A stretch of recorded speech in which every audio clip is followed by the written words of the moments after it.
All right, hello, ladies and gentlemen, and welcome to another Training for Hiking live Q&A. My name is Rowan Smith, and today, as always, I'm answering your questions around training for hiking. Now, the way these streams work, if you've never come across them before, for anyone who is joining us live, if you do have any particular questions, you can hop in, pop in the chat. I'm happy to answer them there. On top of that, if anyone has, I typically have people have sent questions through or sort of posted up in the groups, and I cover things that have been sent through prior to this. So essentially, what we're going to be covering today, let me get my camera on. What we're going to be covering today is we're going to be talking about hiking in cold weather, which was a question that got posted up in the group, and we're going to be talking a little bit about a hotel workout for hikers. So the first question we had sent through, and this was posted up in the Training for Hiking group, was I've just finished, I'm not even going to pronounce that name, but the pilgrim hike here. And last week I was walking in the rain and cold weather, about 7 degrees during the day. I found that after stopping for a break or reaching my night's camp that my quadriceps, so the front of the thighs, really started aching and cramping. The next morning they were okay. I wore thermal leggings under wind resistant trousers. Has anyone had this experience before?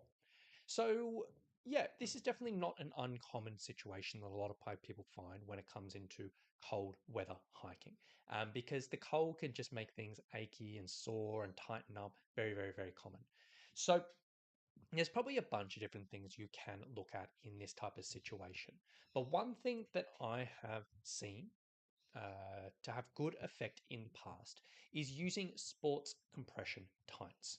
So essentially, the idea of sports compression tights, if you haven't seen them before, they're basically tights that you wear during exercise, which are put a bit of compression in the legs, put a bit of pressure on the muscles, um, and that's kind of what they are. You can buy them online, you can buy them in any sporting goods store or whatever it may be. Now, the idea behind this in the cold weather, essentially what happens naturally when we're in the cold is our muscles, or our blood vessels, I should say, have what's called vasoconstriction. So our blood vessels in the cold will naturally just get a little bit smaller, which basically leads to just a little bit less circulation. Now, what tends to happen when we're exercising as we move, as the body warms up and this and that, we'll have the opposite effect. We'll get what's called vasodilation. Blood vessels will expand a little bit. We'll get a little bit more circulation. So cold, less circulation. Exercise, we warm up, more circulation. Totally fine.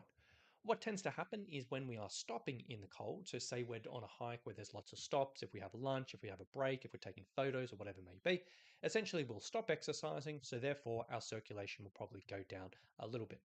This can often be a factor in regards to that achiness and that soreness, in the sense that the muscles just get tighter, they just restrict, they get a little bit cold, and that can lead to a bit of achiness. Pretty typical thing.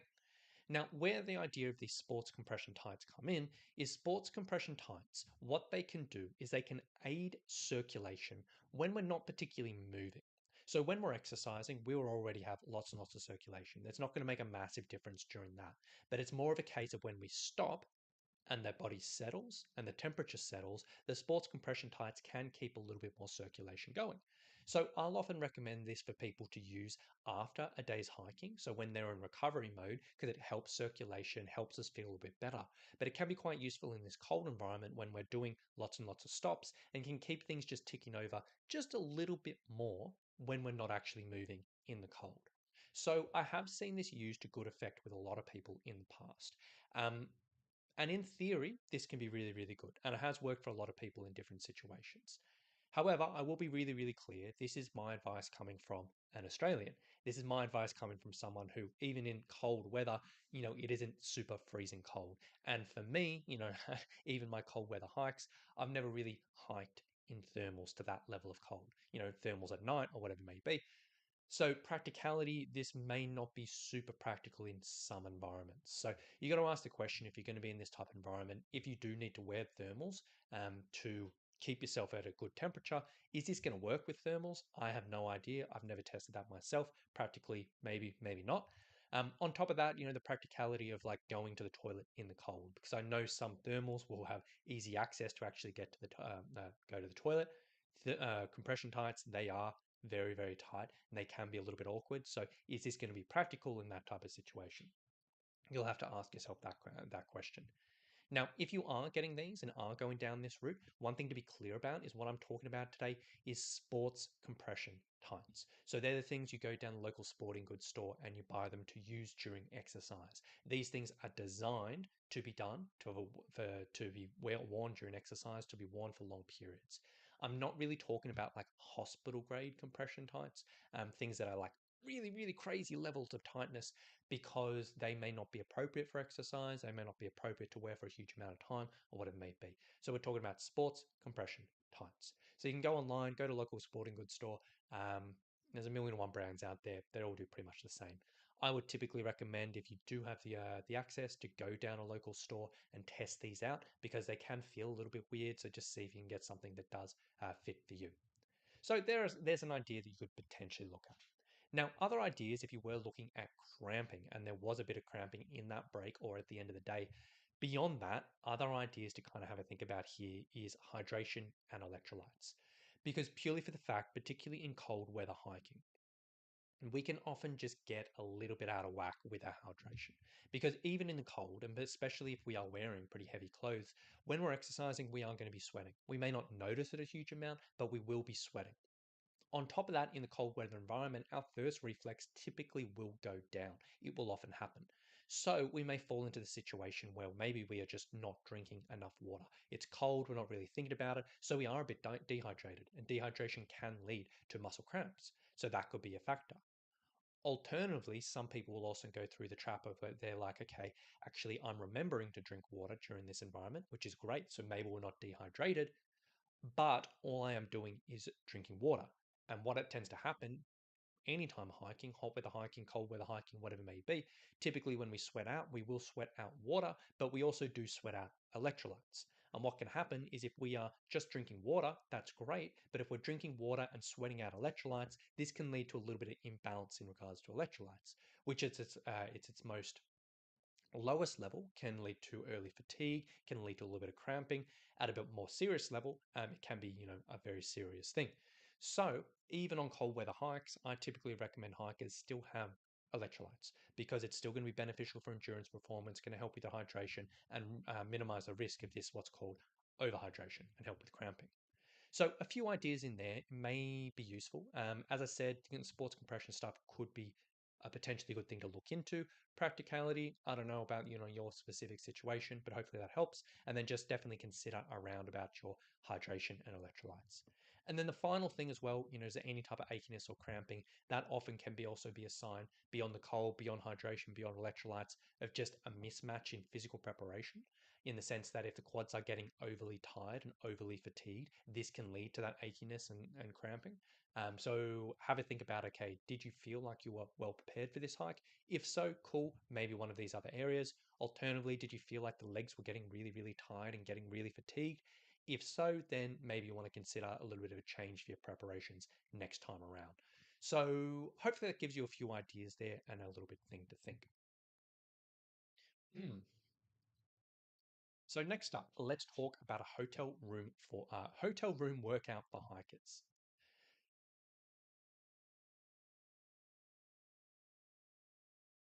Right, so hotel room workout for hikers. Now, this particular question came through asking, I'm going to be traveling quite a bit in the next months for work, and I'm going to be staying in hotels pretty regularly, which may or may not have a gym. Is there anything I could do to keep my training up? Now, when we're in the situation, if we are training for a particular adventure, if we are training for a particular hike, and if we do have just a lot of travel coming up, whether it's for work or family or whatever it may be, the most important thing we want to keep in mind is we want to maintain some element of consistency. Because as I always say, when it comes down to any type of long term training journey, consistency is key. It can be really, really, really difficult to develop a habit of training and exercise. And it can be very, very, very easy to fall out of a habit.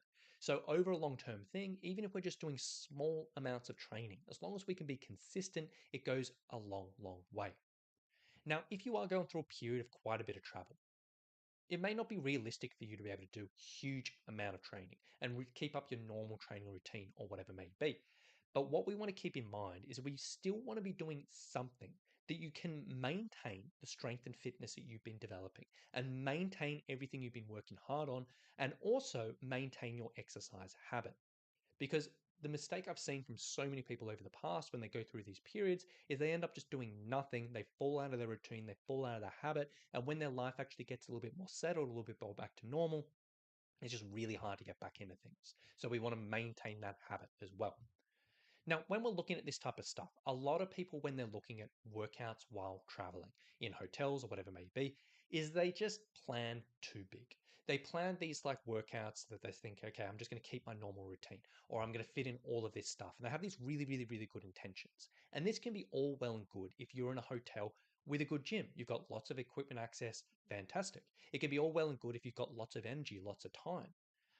But if we fall into an issue where maybe the hotel doesn't have a huge amount of equipment, or maybe, you're planning to train in a hotel room and you plan this elaborate workout and the hotel room is like a little shoebox, you got nowhere to move, or maybe you just don't have a huge amount of energy or whatever it may be, any one of those things can just get in the way of us actually doing these sessions. And any one of those things can get in the way of this habit.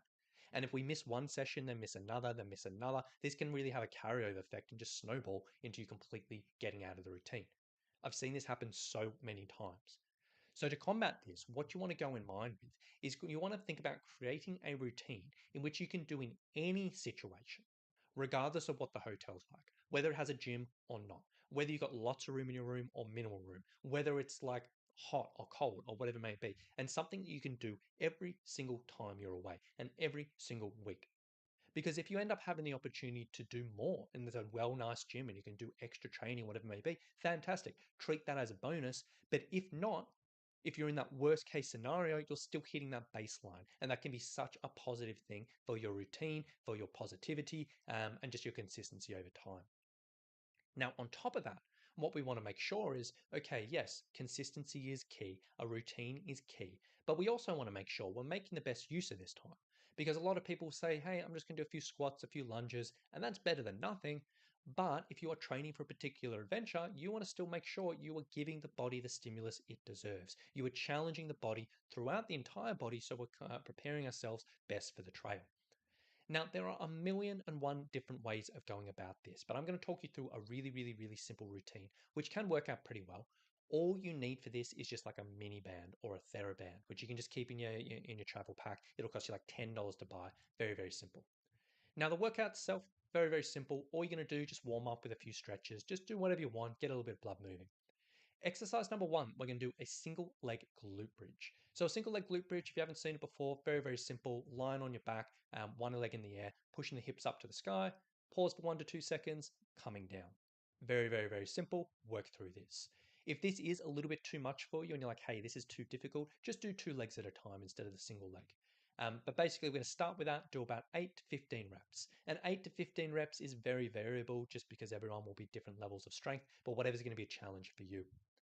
Now, exercise number two, you're going to do some band rows. So get the mini band, get a TheraBand, still sitting on the floor. You're going to loop one band around your feet and literally just pulling in and squeezing the shoulder blade. Work through this. Very, very simple, but very effective for just a rowing motion. Next up, we're just going to do a standard plank. Now, I know so many people hate planks just because they are so overdone and they're so overused, but they can be really, really useful in this type of situation. So just to hold a plank for as long as you can, holding this position. If that is a little bit awkward for you, just do it off your knees. Totally fine. Work through that. And then finally, you're just going to do a bit of a hamstring stretch. You can do any type of stretch you really want, but this can be, oh, white screen there. This can be a really, really simple one. Basically, just sitting on the floor, legs straight, and literally just leaning forward and holding this. Very, very, very simple, but works out well enough. Now, for this, what you're going to do is you're going to basically do your single leg glute bridge for about 8 to 15 repetitions each leg. You're going to do your band rows for about 15, maybe 20 repetitions each arm. You're going to do your plank for as long as you can, and you're going to do your hamstring stretch for about 60 seconds. You're going to repeat that about 3 to 4 times with no rest in between exercises. So the idea behind that is the stretch, that's your rest. So you're going to go 1, 2, 3, 4, 1, 2, 3, 4, 1, 2, 3, 4. And then right after that, we're going to go into a Soleus wall raise. So essentially that one, if you haven't seen this before, basically you're just going to set up on a wall in a little bit of a wall squat position. And essentially we're just going to push up onto our toes, little pause at the top, and then slowly lower. and then push up, little pause, slowly lower. And then basically for that one, you're going to do as many as you can. Just one time, but just rep out as many as you can. That's it. This entire workout, it's only going to take you about 20 to 30 minutes. It's short and sweet. As you can see, you should be able to have enough room. This is literally just lying on the floor. Most of that should be doable. This one just requires a bit of wall. You may have to move from some furniture in some hotels, but it should be pretty good. And the idea behind this is it kind of covers all your bases.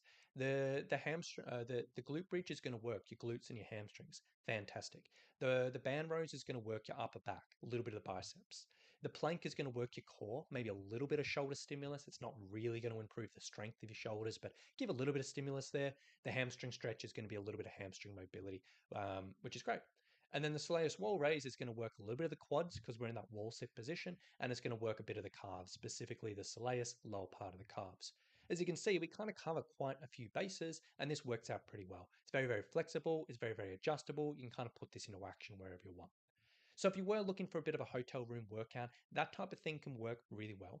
Obviously, you can adjust those exercises, but that's the kind of theme we want to take. We want to make sure we're getting something on the back of the legs. We want to make sure we're getting something on the front of the legs. We want to make sure we're getting something for the calves, something for the upper body, something for the core, and a little bit of mobility. If we can kind of tick off all of these bases, it ends up being a really, really, really good workout, and it can be very, very useful just to kind of get you through.